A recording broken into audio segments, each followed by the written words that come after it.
Hey Year 11. So today's lesson is going to be all about planning for your next piece of coursework, which is going to be a reading piece. Remember when we did gun debates and we had to write a letter arguing against having guns? Well, it's basically that same assignment but with a different text. The reason why we're doing that is because our grades were probably the lowest in that one, so I want to give us a chance to get a higher grade. So let's start off just by reading the article. As we read it, I've kind of colour-coded it by different arguments, if you're wondering what the colours mean. So it says, violent video games leave teenagers morally immature, claims study. Exposure to violence makes it harder for teens to tell right from wrong. Gaming also reduces the amount of contact they have with the real world. This can delay their emotional development, especially in terms of empathy. They also struggle to trust others and see the world from their perspective. Spending hours playing violent video games stunts teenagers' emotional growth, a study has found. Stunts means slows it down or stops you from becoming as emotionally mature as you could be. It is thought that regular exposure to violence and lack of contact with the outside world makes it harder for them to tell right from wrong. They also struggle to trust other people and see the world from their perspective. Researchers from Brock University in Ontario found that those who spend more than 3 hours each day in front of the screen are particularly unlikely to have developed their ability to empathise.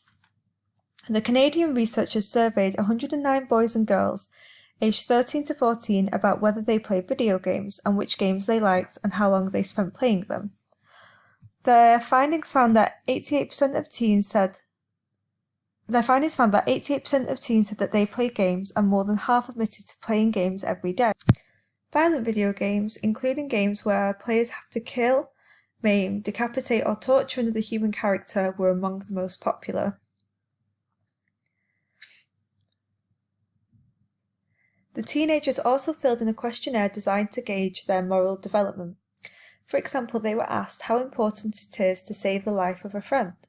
Previous studies have suggested that a person's moral judgment goes through 4 phases as they grow from children and enter adulthood. By the age of 13 or 14, scientists claim that young people should be entering the 3rd stage and be able to empathise with others and take their perspective into account. The research has found that this stage appeared to be delayed in teenagers who regularly played violent video games. It is also thought that teenagers who play games regularly did not spend enough time in the real world to learn to take others' thoughts into consideration. Researcher Mariana Bakovic, I think I'm saying that right, said the present results indicate that some adolescents in the violent video game playing group who spent 3 or more hours a day playing violent video games while assumingly detached from the outside world are deprived of such opportunities. Spending too much time within the virtual world of violence may prevent gamers from getting involved in different social experiences in real life, and in developing a positive sense of what is right and wrong. However, other games didn't have an effect, suggesting that constant exposure to violence was also taking its toll on their development. Writing in the journal Educational Media International, the researchers added, exposure to violence in video games may influence the development of moral reasoning because violence is not only presented as acceptable, but it is also justified and rewarded.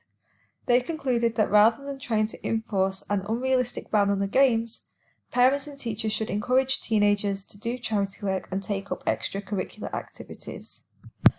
So, for this piece of coursework, the same as before, you are going to write a letter to the author of this article explaining basically why they're wrong.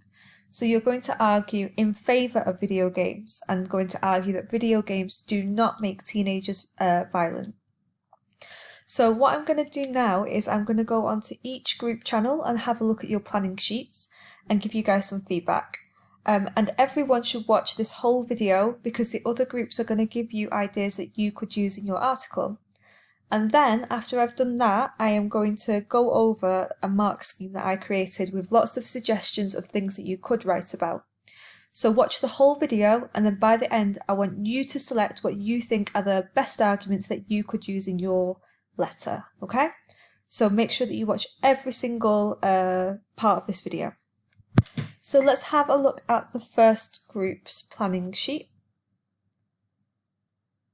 Nice to see that you guys have done some highlighting and all the work's complete, so that's nice. So remember, this bit here was a summary of the argument that was made in the original article, and then this one is going to be your argument against. So, gamers do not take on other people's thoughts into consideration. Argument against. Nowadays, gamers are multiplayer games that are online. This forces the gamer to collaborate and consider other people's thoughts on how to play the game and win. Cool. I agree. That's a really strong argument. Spending more time in a virtual world based on violence makes you question what is right from wrong. Yeah. You guys have done some research. Studies shown by the University of Cape Town that children know what's wrong from right at the age of 7 years old. Children experience violence from movies and cartoons. Yeah. The knowledge of knowing what is right from wrong stops them from doing anything harmful. Yeah, good point.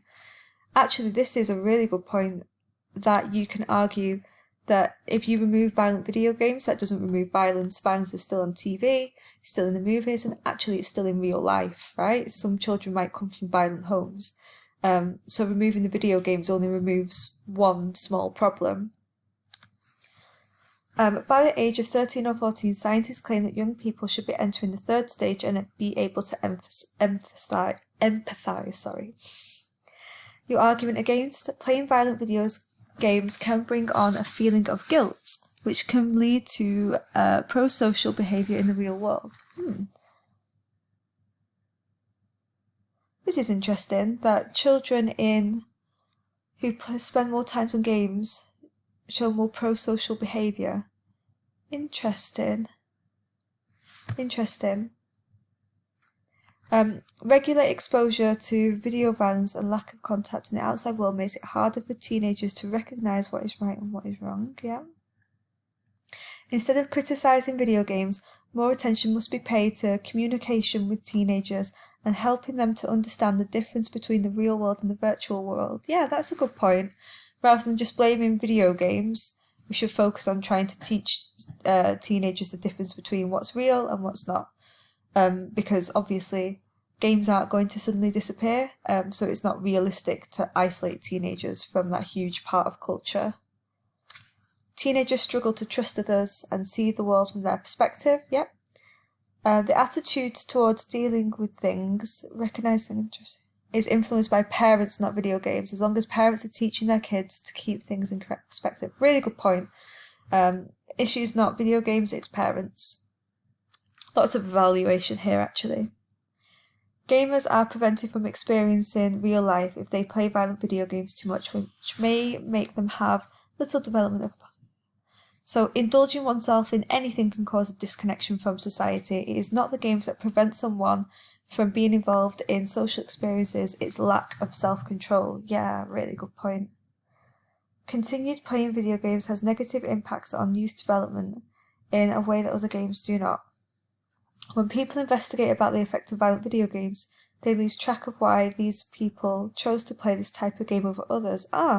Perhaps it's their personal and mental development that is already flawed and may have been exposed. Yeah, maybe these people are choosing to play violent video games because they were violent anyway, not necessarily that the game made them violent, but they were already violent. Yeah, that's a really good point. In violent video games, young people are encouraged to hurt or kill others. Violent video games are just a virtual world, completely different from real life.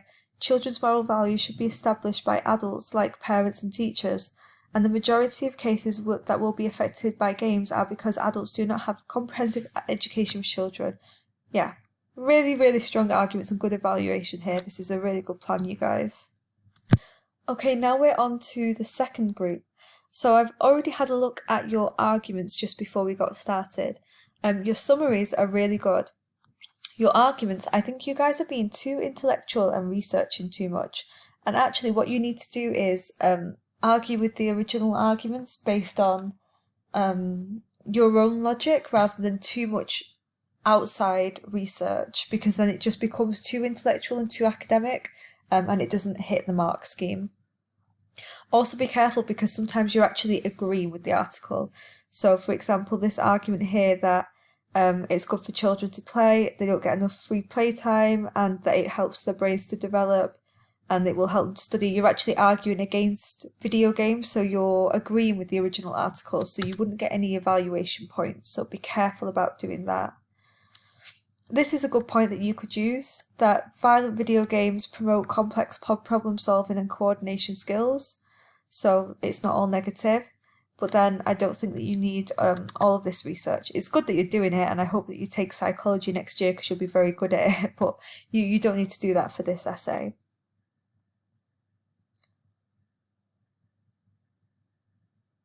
This seems to be summarising rather than disagreeing, I think. Yeah, most of this is just like very, very good and detailed research, but you're not really arguing with the original article yourself. You're researching a little bit too much. And this one is agreeing again, saying that teenagers haven't got a clear view of the world and they can't identify what's legal and illegal in games. You're agreeing, so you wouldn't get any evaluation points. So this group, I think you all need to go back and change your arguments, have a look at what the first group did. That's more like what you should be doing. The third group, you three ladies, I can't actually open up your document, so send that to me again and I'll give you guys some individual feedback, but make sure that you're paying attention to what I'm saying to everyone else in this video, because I think that will help. Moving on to the fourth group, I've got ideas from some of you, but T, you're missing. Come on, man, don't let down your team. Some really good arguments here indeed for evaluation. So, arguing against the point that exposure to violence makes it harder for teenagers to tell the difference between right and wrong. Millions of people view violence in television, yes, but they do not consider for a moment to enact what they've seen. The same is true with playing video games. They are solely for recreation, only for fun. Violent tendencies, violent personalities or behaviours reside within the personality. It does not depend on whether the person watches a programme that depicts violence. Therefore, TV series, movies or video games would not turn a person into something alien to his basic personality. Yeah, so if a TV series doesn't make you violent, a movie doesn't make you violent, why would a video game? And also a video game can't make you do something that isn't already in your personality. If you were going to be violent and kill people, you probably would do that whether or not you had played a video game, right? Arguing again against the argument that gamers struggle to trust others and see the world from their perspective. So this idea of empathy and society again. In order to win in video games, the players have to think about their opponent's tactics and thus enhancing their ability to see things from the other people's perspective. In order to win, you have to understand other people, predict what they will do, so that you can beat them, right? So that's a really good point, really, really good point indeed there for evaluation. Plus, studies have shown that the cooperative modes in video games can boost teamwork and performance.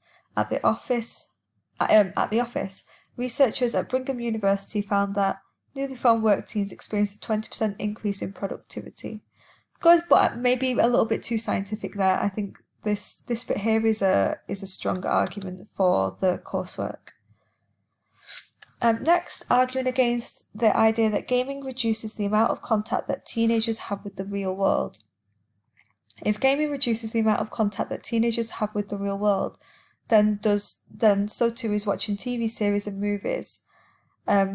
Everyone at some point would want and need time away from the stressful reality. Yes, I agree. So in this case, reducing the amount of contact that they have with the real world is not necessarily a bad thing. I completely agree. I am a person who, at the end of my day, after I've spent time with lots and lots of people, I need to go home, I need to be by myself, completely by myself, sorry Mr. Rigby, and sit down and just watch some TV or something for a couple of hours. And that's fine, right? However a person chooses to relax and unwind at the end of the day is their choice, right? And I would do that if TVs or video games didn't exist. I would do that with a book. why is watching TV not the real world? Like, a TV is not real, a video game's not real. They're a part of our reality. That video games delay teenagers' emotion development, especially in terms of empathy. The link between playing violent video games and antisocial behaviour such as increased aggression and decreased empathy is hotly debated. Here you're arguing too intellectually, you're not giving your own argument against, you're going to too much research, so I would ask you to think again about this argument and come up with a different one. And now we're on to the fifth and final group. So, arguing against the fact that the article says that teenagers struggle to trust each other and lose their ability to interact with other people. They say, gaming can help to improve relationships between friends. Most teenagers these days play all different sorts of video games, and this creates common topics for students to talk about during school time. Completely agree. Like, it helps to create friendship groups and common interests and things to talk about, like you say. Completely agree.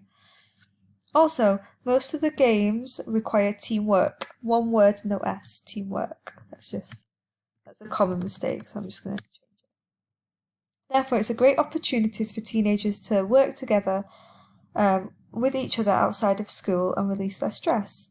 Gaming requires strategies as well. This means that players must communicate with teammates in order to achieve a good score. Yes! Not only can they learn to be collaborative, but also tolerant. Like, for example, if you're on a mission on a game and you work really hard on your mission and then you lose, right? So you have to be tolerant and patient and understanding of other people's mistakes. Yeah. Some really good arguments there. Spending too much time on violent video games may influence how teenagers judge what is right and wrong. Most video games are story-based. Yes, they are mainly about justice and peace. Yes. Yeah, so there's violence within the games, but the overall game storyline is about justice and peace. Completely agree. Therefore, all the actions are sensible, and when players choose a wrong option, punishments will be made, so they know it's the correct option. Teenagers are unable to spend too much time on gaming as well, since nowadays, in order to stop teenagers' gaming addictions, games that are in the violence category all require real name authentic... This is a good point, but make sure that you say in China, because it's definitely not like that in the UK. Teenagers can very, very easily get access to quite bad games, actually. I don't know if you know some of these games. They're very popular in the UK. Call of Duty and Grand Theft Auto. So Call of Duty is like a shooting game, I think. You just go around and shoot lots of people. But I also think it's like military strategy too, like you're in an army or something. I've never played it. And then Grand Theft Auto is basically you've got a city, you can go around and commit crimes and steal cars and kill people and things. Yeah, and they're very popular and played sometimes by British kids as young as 8, 9, 10. I'm pretty sure my youngest sister played Grand Theft Auto when she was very young. So yeah, just be careful that you're not generalising about things that happen in China as if they happen everywhere.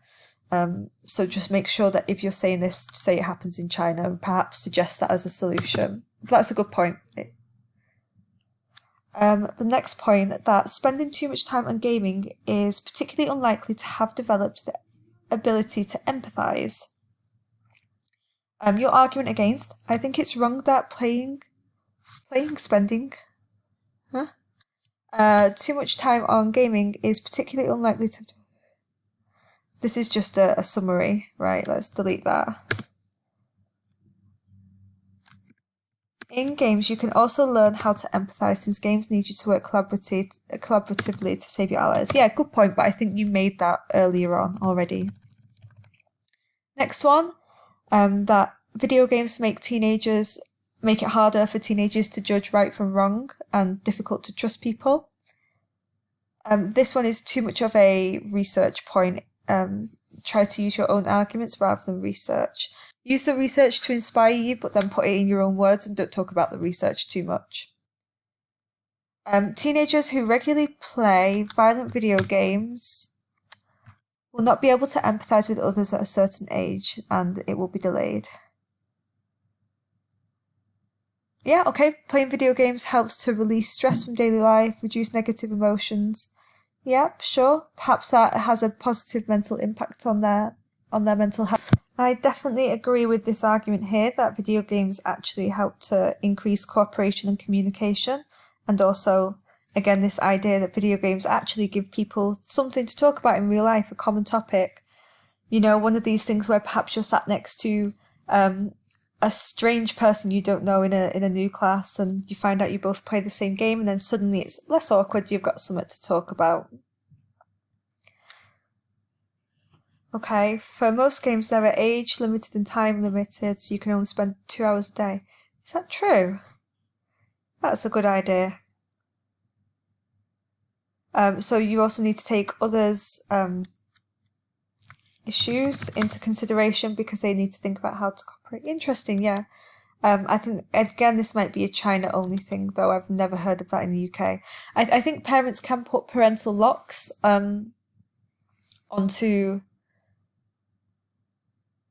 um, onto like devices to stop, but I don't think it's automatically built in. Again, this idea that you have to save people's lives and that increases morality and take other people's perspectives into consideration. Mm. Yeah, okay, sure. You can have a separation of the outside world and the real life. Yeah, okay, sure. Good, you guys. So before I read your planning sheets, I made my own mark scheme, and tried to come up with some things that I thought CIE would award marks for your evaluation for good arguments against. So I thought that the overall arguments that you can argue against are that video games make teenagers morally corrupt, that video games reduce real world relationships, that they negatively impact teenagers' emotional development, and that they result in a lack of trust with others.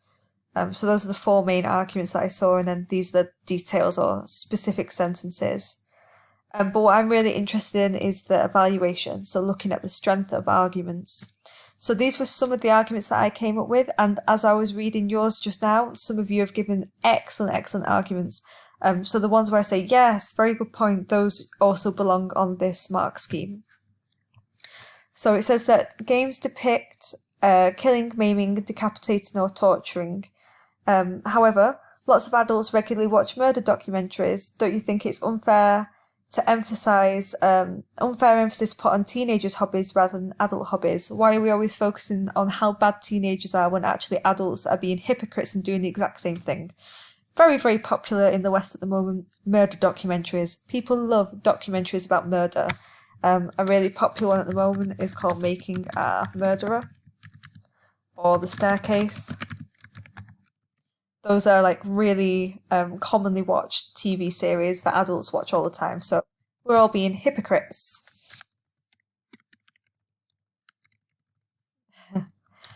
It said that the questionnaire, the survey, was designed to gauge moral development. But how is it possible for a survey to gauge moral development? How can a survey ever sum up how moral a person is?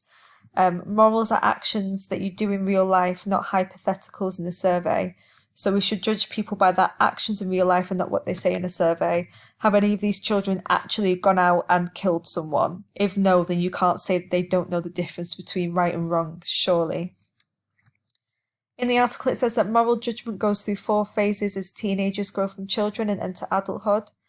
I said perhaps a generalization because most crimes are committed by adults.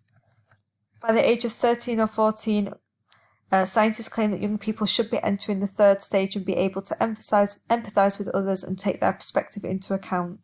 Like lots of you guys have said, video games do encourage empathy as you're able to meet with people from all around the world, collaborate on missions, etc. Loads of you have made that point.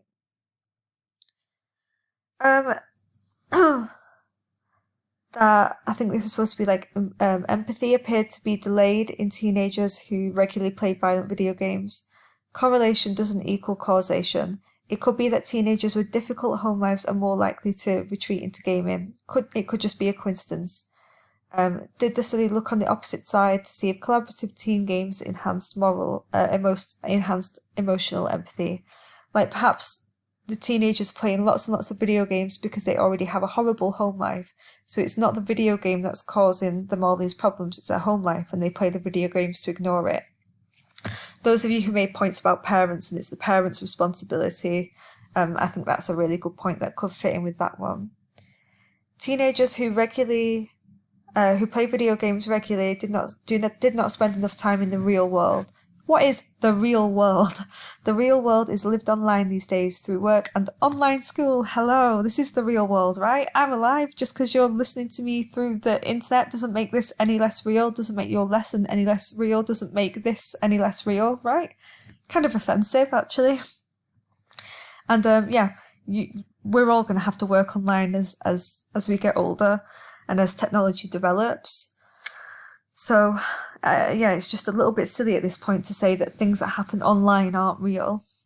So learning how to show emotional intelligence online is now a vital skill for the modern age. Showing, understanding people online, having conversations online, when you can't see each other's faces, that's a skill that you need these days. Most of our chats have been done via chat. You can't see how I am, how I'm looking at you. You can't hear the tone of my voice. And I think that makes communication difficult and maybe even develops more emotional intelligence. That video games prevent gamers from getting involved in different positive social experiences in life. Actually, it might do the opposite. It might stop teenagers from getting involved in real-world crime or trouble. Not much violence can happen when you're just sitting in your bedroom or on a games console. Like maybe it's better that teenagers are just playing these games than going out onto the street and actually committing crime, as might happen in somewhere like the UK or America. Suggesting that constant exposure to violence was taking its toll on their development. Perhaps people, I think Kelly said this one, perhaps people who have a tendency towards violence will naturally play violent video games. They'll seek it out, they'll seek out the violence rather than it being the game's fault. It's your own personality, right? If you're violent, you'll want to play violent video games. The game didn't make you violent, you're playing the violent video games because you are violent. The development of moral reasoning, because violence is not only presented as acceptable but also justified and rewarded. And I said, however, teenagers don't live in a bubble. We also attend school, have families and friends, and leave the house. It's not like our only world is in this video game. You play the game for a few hours a day, but you also see your family, your teacher, your parents. You go to the shops, you see other humans. We know the laws, right? You know that it's illegal to murder someone, and we know that murder and crimes are bad.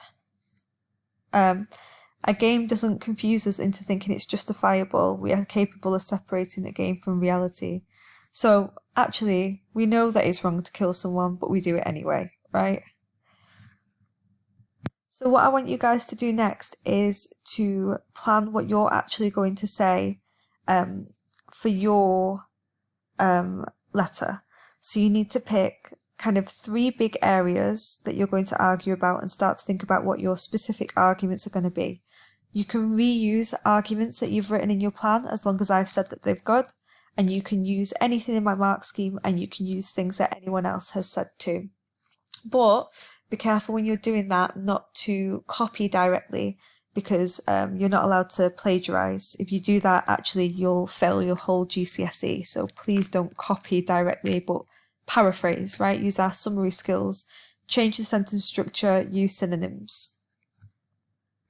So all you're going to do is you're going to submit this planning sheet to me, and it's quite short.